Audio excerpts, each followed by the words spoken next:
Bogus હોસ્પિટલના તબીબો પણ નકલી સુરતના પાંડેસરામાંથી ઝડપાયેલા ત્રણેય ઝોલાછાપ તબીબો સામે સકંજો કસાશે। સુરતમાં જનસેવા મલ્ટી સ્પેશિયાલિસ્ટ હોસ્પિટલના તબીબોને લઈને ખુલાસો। ઝોલાછાપ તબીબો પુરાવા આપવામાં નિષ્ફળ રહ્યા। રાજ્ય સરકાર માન્ય તમામ ડોક્યુમેન્ટ અને મેડિકલ સર્ટી રજૂ કરવામાં ત્રણેય તબીબો નિષ્ફળ। ત્રણેય તબીબો પાસે સરકાર માન્ય મેડિકલ સર્ટિફિકેટ કે અન્ય પુરાવાઓ ન મળ્યા। કાયદાકીય કાર્યવાહીથી બચવા હોસ્પિટલ બંધ કરવાની ખાતરી આપી લૂલો બચાવ કર્યો। जनसेवा હોસ્પિટલનું ઓનલાઈન રજીસ્ટ્રેશન પણ નહોતું। જિલ્લા કલેક્ટરની અધ્યક્ષતામાં નિમાયેલી કમિટી હવે પોલીસ વિભાગને રિપોર્ટ કરશે। હોસ્પિટલના ત્રણેય તબીબોને આરોગ્ય વિભાગે ડોક્યુમેન્ટ રજૂ કરવા 2 વખત તક આપી, છતાં પુરાવાઓ રજૂ કરવામાં તબીબો નિષ્ફળ રહ્યા।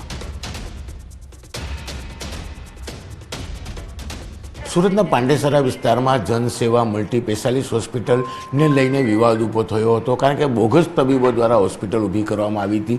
વિવાદ થતાની સાથે જ સુરત પોલીસ દ્વારા તેના પર કાર્યવાહી કરવામાં આવી। ફાયર વિભાગે સીલ કરી અને સુરત જિલ્લા આરોગ્ય વિભાગને જાણ કરતા આરોગ્ય વિભાગે પણ આ હોસ્પિટલને સીલ કરી હતી અને 2 તક આપવામાં આવી હતી હોસ્પિટલનું રજિસ્ટ્રેશન અને જે તબીબો સારવાર આપી રહ્યા હતા તેમના સર્ટિફિકેટને લઈને। જો કે અત્યાર સુધી આ તબીબો સર્ટિફિકેટ તો રજૂ નથી કરી ચૂક્યા, પણ પોતાનો બચાવ કરવા માટે હવે પોતે જ હોસ્પિટલ બંધ કરતા હોવાની લેખિતમાં જિલ્લા આરોગ્ય અધિકારી સમક્ષ લેખિત રજૂઆત કરવામાં આવી। આપણી સાથે જિલ્લા આરોગ્ય અધિકારી ડૉક્ટર અનિલભાઈ પટેલ છે। આપણે સીધા વાત કરીએ। ડૉક્ટર સાહેબ, હોસ્પિટલ બોગસ હોવાના પુરાવા સામે આવ્યા છે અને હવે કાર્યવાહીના બીકે ખુદ તબીબો જ હોસ્પિટલ બંધ કરી રહ્યા છે। જનસેવા હોસ્પિટલના જે હોદ્દેદારો છે, જે ભાડું કરારથી જે 3 નામો છે, 3 વ્યક્તિઓ છે, એમને 2 વાર તક આપવામાં આવી। ગઈકાલે 4 વાગ્યે 9 તારીખે તક આપવામાં આવી, પરંતુ એમના જે રજિસ્ટર મેડિકલ પ્રેક્ટિશનર તરીકે એના સર્ટિફિકેટ, ડિગ્રી જે મેડિકલ કોલેજ માન્ય હોય છે, યુનિવર્સિટી માન્ય હોય છે, GMC ગુજરાત મેડિકલ કાઉન્સિલ માન્ય હોય છે કે NMC નેશનલ મેડિકલ કાઉન્સિલ માન્ય હોય છે, એ રજૂ કરવામાં નિષ્ફળ નીવડ્યા છે।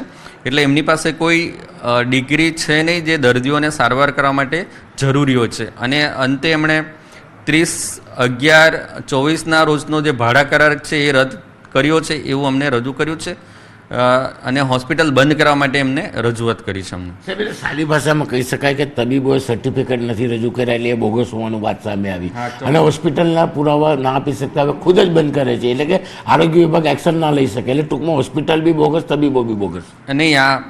એટલે તબીબ તરીકે જે અંદર પ્રેક્ટિસ કરવાના હતા એમની પાસે કોઈ ડોક્યુમેન્ટ્સ નથી, એક્સેપ્ટ ડૉક્ટર સજ્જન કુમાર સિવાય કોઈની પાસે ડોક્યુમેન્ટ્સ નથી। એટલે હવે જે ક્લિનિકલ એસ્ટાબ્લિશમેન્ટ એક્ટ હેઠળ જે જોગવાઈ છે, દંડનીય કાર્યવાહી કરવાની થાય છે, એ અમારી જે માનનીય કલેક્ટર સાહેબ અધ્યક્ષ હોય છે એ કમિટી સમક્ષ રજૂ કરવામાં આવશે અને ડિટેલ રિપોર્ટ પોલીસ વિભાગને પણ રજૂ કરવામાં આવશે। એટલે આરોગ્ય વિભાગ દ્વારા શું કાર્યવાહી? હવે હોસ્પિટલ તો બંધ થઈ જ જવાની, ના બંધ થાય તો આરોગ્ય વિભાગ સીલ કરે?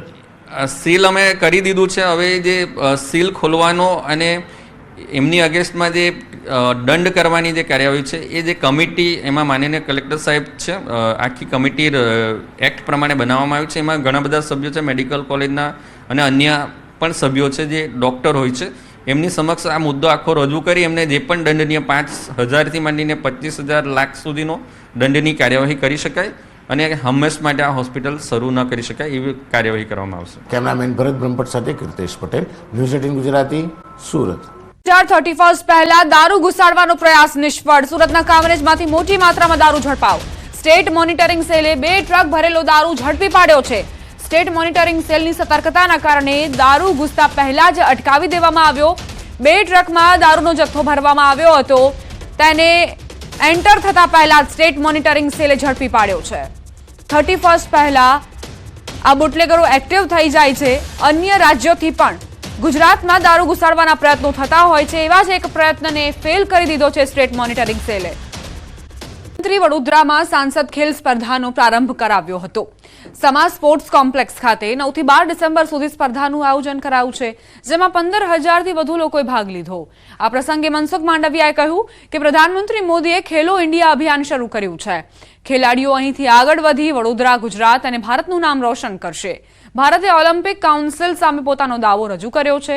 અમને વિશ્વાસ છે કે 2036માં ભારતમાં ઓલિમ્પિકનું આયોજન થશે અને ભારત ખેલ ક્ષેત્રમાં નવી ઊંચાઈ સર કરશે। ભારતે પોતાનો દાવો આંતરરાષ્ટ્રીય ઓલિમ્પિક કાઉન્સિલ સામે રજૂ કરી દીધો છે। એને લઈને એમની સાથે કાઉન્સેલિંગની પણ શરૂઆત થઈ ચૂકી છે। અમને પૂરો વિશ્વાસ છે 2036નો ઓલિમ્પિક્સ ભારતની અંદર રમાય. એશિયા પેસિફિક ડેફ ગેમ્સમાં શાનદાર દેખાવ કરીને ભારતીય ટીમ વતન પરત ફરી. ભારતે 8 ગોલ્ડ, 18 સિલ્વર અને 29 બ્રોન્ઝ સહિત કુલ 55 મેડલ જીત્યા હતા. ભારતીય ટીમનું અત્યાર સુધીનું આ સર્વશ્રેષ્ઠ પ્રદર્શન છે. નોંધપાત્ર સફળતા મેળવ્યા બાદ ભારતીય ટીમ સ્વદેશ પરત આવી. કેન્દ્રીય યુવા બાબતો અને રમતગમત મંત્રી ડોક્ટર મનસુખ માંડવિયાએ ભારતીય ટીમનું સન્માન કર્યું. એશિયા પેસિફિક ડેફ ગેમ્સમાં ભારતે 21 દેશોમાં 5મું સ્થાન મેળવ્યું હતું. આ ઐતિહાસિક પ્રદર્શન બાદ ભારતીય ટીમ સ્વદેશ પરત ફરી ત્યારે તેમનું ઉષ્માભેર સ્વાગત કરીને સન્માન કરાયું. મનસુખ માંડવિયાએ તેમના નિવાસસ્થાને કોચ અને સપોર્ટ સ્ટાફ સહિત ભારતીય ટીમને અભિનંદન પાઠવ્યા.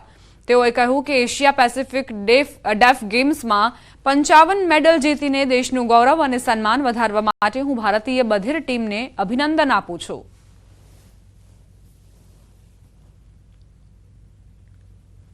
भारत का 68 प्लेयर का डेलीगेशन गया था, अच्छा परफॉर्मेंस करा. मुझे बताते हुए खुशी हो रही है कि 55 मेडल के साथ 5th रैंक पर हमारी टीम रही है. स्पोर्ट्स सेक्टर में देश में पैरालंपिक्स, डेफ गेम्स सभी में अच्छा परफॉर्मेंस के साथ देश के एथलीट आगे बढ़ रहे हैं. ગુજરાત એનસીસી કેડેટ્સની અમદાવાદથી દાંડી સુધીની 410 કિલોમીટર લાંબી પદયાત્રાનો આજથી પ્રારંભ. આ પદયાત્રાનો પ્રારંભ રાજ્ય શિક્ષણ મંત્રી પ્રફુલ પાનસેરિયાએ કરાવ્યો. એનસીસી કેડેટ્સની સાબરમતી ગાંધી આશ્રમથી દાંડી સુધીની આ પદયાત્રા 24 ડિસેમ્બર સુધી ચાલશે, જેમાં યુવાનો રોજનું 30 થી 40 કિલોમીટરનું અંતર કાપી દાંડી પહોંચશે. આ પદયાત્રા દરમિયાન યુવાનોને વ્યસન મુક્તિ, મહિલા સશક્તિકરણ સહિતના વિવિધ મુદ્દાઓ અંગે લોકોને એનસીસી કેડેટ્સના યુવાઓ જાગૃત કરશે. આ અંગે મંત્રી પ્રફુલ પાનસેરિયાએ જણાવ્યું કે આ એક સંદેશ છે, આ એક રાષ્ટ્ર નિર્માણની દિશાનું સૂચન છે.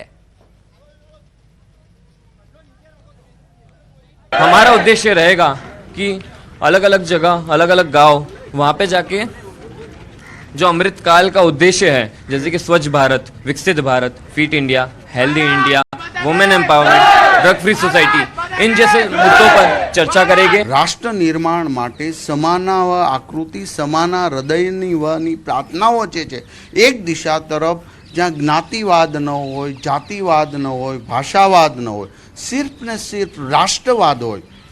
આ સંદેશો યુવાનના મસ્તિષ્ક સુધી પહોંચાડવાનો અમારો આ એનસીસી દ્વારા ભગીરથ પ્રયાસ થયો છે. બાંગ્લાદેશમાં હિન્દુઓ પર અત્યાચારના પડઘા અમદાવાદમાં પડ્યા. હિન્દુ હિતરક્ષા સમિતિ કર્ણાવતીએ પણ બાંગ્લાદેશમાં હિન્દુઓ પર થતા અત્યાચારને ખુલીને વિરોધ કર્યો અને રિવરફ્રન્ટ પર વિશાળ માનવ સાંકળ રચી દેખાવ કરી વિરોધ કરાયો, જેમાં સંતો, મહંતો તેમજ રાજનેતાઓ પણ જોડાયા. તમામ લોકોએ માનવ સાંકળ રચી બાંગ્લાદેશમાં હિન્દુઓ પર થઈ રહેલા અત્યાચારનો વિરોધ કર્યો હતો. સાથે જ અત્યાચારો બંધ કરવાની માંગ કરી. આ વિરોધ પ્રદર્શનમાં મોટી સંખ્યામાં લોકો પણ જોડાયા હતા. સવારે વલ્લભ સદનથી ઉસ્માનપુરા રિવરફ્રન્ટ પાર્ક સુધી માનવ સાંકળ રચાઈ હતી. સાથે જ ખાસ સભાનું પણ આયોજન કરાયું હતું. સભામાં જગન્નાથ મંદિરના મહંત દિલીપદાસજીએ અત્યાચારોને ખૂબ શરમજનક ગણાવ્યા અને સૌને એકજૂથ થવાની જરૂર પર ભાર મૂક્યો. ભાડજના હરિકૃષ્ણ મંદિરના શ્યામચરણદાસે કહ્યું કે બાંગ્લાદેશમાં મંદિર પર હુમલા, મૂર્તિઓ ખંડિત થઈ રહી છે, જે સામે કઠોર પગલાં લેવાવા જોઈએ. આરએસએસ ગુજરાત પ્રાંતના ભરતભાઈ પટેલે કહ્યું કે બાંગ્લાદેશમાં હિન્દુઓનું મનોબળ વધારવા આપણે એકઠા થયા છીએ. અક્ષર વત્સલ સ્વામીએ કહ્યું કે આવતીકાલે મોક્ષદ એકાદશી છે, આવતીકાલે ભગવદ્ ગીતા સૌને વિતરણ કરીએ. હિન્દુઓના ટાર્ગેટ કરીને અત્યાચારો શરૂ થયા, એકદમ નિંદનીય છે. આ પ્રકારે ક્રૂર અત્યાચારો, પુરુષોની હત્યા, મહિલાઓ પર બળાત્કાર, લૂંટફાટ, કોઈ ત્યાં સેફ જ નથી. અને આશ્ચર્યની વાત એ છે કે દુનિયામાં જે માનવ અધિકારની વાતો કરતા મોટા મોટા લોકો, મોટા મોટા સંગઠનો, મોટા મોટા દેશો એ પણ ચૂપ છે. આ બધાની આંખો ખોલે એટલા માટે આજે દેશભરમાં આ પ્રકારે પ્રદર્શન થઈ રહ્યા છે. અને એના ભાગરૂપે જ કર્ણાવતીમાં એક વિરાટ માનવ સાંકળ એ બની છે. ધર્મના આધારે જે ક્રૂરતા થઈ રહી છે એ બંધ થવી જોઈએ. દુનિયામાં દરેક મનુષ્યનો માનવ અધિકાર છે અને જીવવાનો અધિકાર છે. એ સંદેશ દુનિયાએ હવે આ પ્રકારના તત્વોને આપવો પડશે. આટલી મોટી સનાતન હિન્દુઓની મેદની જોઈને મહાભારતનું એ વાક્ય યાદ આવે છે, સંઘે શક્તિ કલૌ યુગે. કલયુગમાં શક્તિ એકતામાં રહેલી છે અને આજે બાંગ્લાદેશમાં હિન્દુઓ પર જે અત્યાચારો થઈ રહ્યા છે એની સામે એકમાત્ર કોઈ શક્તિ, એકમાત્ર કોઈ શસ્ત્ર હોય તો એ આપણી એકતાનું શસ્ત્ર આપણે ઉઠાવવાનું છે. આજે આપણા સનાતન ધર્મીઓ એમનો જે માનવ અધિકાર બાંગ્લાદેશમાં જે વસી રહ્યા છે એમનો માનવ અધિકારની સુરક્ષા કરવી હશે તો આપણે આપણું કર્તવ્ય પાલન કરવું પડશે. આપણે કઈ ત્યાં બાંગ્લાદેશની અંદર જઈને ત્યાં ઉત્પાત કરનારાઓને ઉપર તો આપણે જઈ શકવાના નથી, બોર્ડર ક્રોસ કરી શકવાના નથી, પરંતુ ત્યાં રહેલા હિન્દુનું મનોબળ વધારી શકીએ છીએ કે અમે તમારી સાથે છે. સંપૂર્ણ સનાતની સમાજ બાંગ્લાદેશના પીડિતોની સાથે છે એ રજૂ કરવા માટે આપણે અહીંયા એકત્ર થયા છીએ. એ આપણા માટે હિન્દુઓ માટે બહુ શરમજનક વાત છે. હિન્દુ સમાજ આટલો આપણો મોટો વિશાળ સમુદાય, આપણી આટલી મોટી સંખ્યા હોવા છતાં એ અલ્પ નાનું બાંગ્લાદેશ આટલું આપણા ઉપર, આપણા સંતો મંદિરો તોડી નાખતા હોય, મૂર્તિઓને ખંડિત કરી દેતા હોય, તો બાંગ્લાદેશના આ જે કાર્ય થઈ રહ્યું છે એમાં આપણે સૌ એક બની, નેક બની, હિન્દુ સમાજ એક બની એનો વિરોધ વ્યક્ત કરી અને માનનીય વડાપ્રધાન શ્રી નરેન્દ્રભાઈ અને એવા આપણા યશસ્વી ગૃહમંત્રી શ્રી અમિતભાઈને પણ રાજ્ય સરકાર પણ આમાં ધ્યાન આપી અને કેન્દ્ર સરકાર પણ ધ્યાન આપી જેમ બને એમ જલ્દીમાં જલ્દી બાંગ્લાદેશમાં શાંતિ, આપણા હિન્દુ સમાજને શાંતિ સ્થપાય, શાંતિથી એમને મંદિરોનું પૂર્ણ નિર્માણ થાય.